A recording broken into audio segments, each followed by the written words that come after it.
भगवान श्री कृष्ण ने जब मोहिनी रूप धारण किया तो उनके सौंदर्य पर 33 करोड़ देवता मोहित हो गए।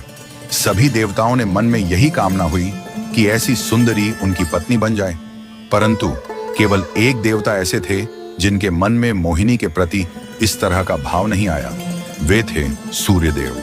सूर्यदेव ने मोहिनी रूप को देखकर मन ही मन कहा, यदि ये मेरी पुत्री बन जाए तो मेरा जीवन धन्य हो जाए। सूर्यदेव की इस भावना को समझकर भगवान श्री कृष्ण ने उनकी ओर कटाक्ष किया और संकेत किया कि उनकी इच्छा पूर्ण होगी। समय बीतने के बाद सूर्यदेव ब्रजभूमि में वृषभानु महाराज के रूप में अवतरित हुए।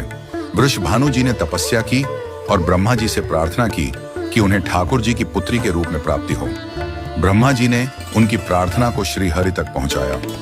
ठाकुर जी ने विचार किया कि वे नंद यशोदा और देवकी वासुदेव के यहाँ पुत्र के रूप में जन्म लेने वाले हैं, लेकिन प्रेम की स्थापना के लिए एक विशेष अवतार लेना होगा। ठाकुर जी ने अपने रूप को दर्पण में देखा और उस दर्पण में उन्हें ऐसा रूप दिखाई दिया जो स्वयं ठाकुर जी को भी मोहित कर गया। यह रूप ठाकुर जी का ही स्त्री रूप था। उन्होंने इस रूप को स्थिर किया और लक्ष्मी जी के वस्त्रों, आभूषणों और श्रृंगार सामग्री का उपयोग करके इस दिव्य स्वरूप को सजाया। जब यह स्वरूप पूर्ण हुआ तो ऐसा प्रतीत हुआ मानो सूर्य और चंद्र का एक साथ मेल हो गया हो।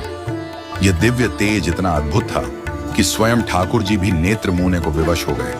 जब उन्होंने नेत्र खोले तो उनके सामने श्री राधा रानी का दिव्य स्वरूप प्रकट हुआ।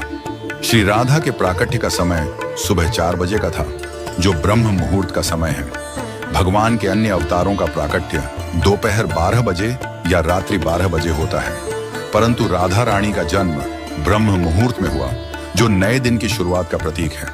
यह इस बात का संकेत था कि प्रेम का प्रकाश संपूर्ण विश्व में फैलने वाला है। राधा रानी के अवतरण पर वृषभानु महाराज और कीर्तिदा माता के घर उत्सव मनाया गया। सभी गोप गोपियां ब्रजवासी आनंद में झूम उठे, लेकिन एक अद्भुत घटना ने सबको चकित कर दिया। राधा रानी अपनी आंखें नहीं खोल रही थीं। वृषभानु महाराज और माता कीर्तिदा इस बात को लेकर चिंतित हो गए।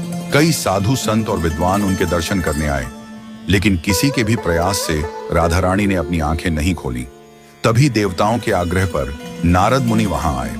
उन्होंने राधा रानी के पास बैठकर उनकी स्तुति की। नारद मुनि ने जैसे ही स्तुति गाई, राधा रानी ने पहली बार अपनी दिव्य नेत्रों से नारद मुनि की ओर देखा।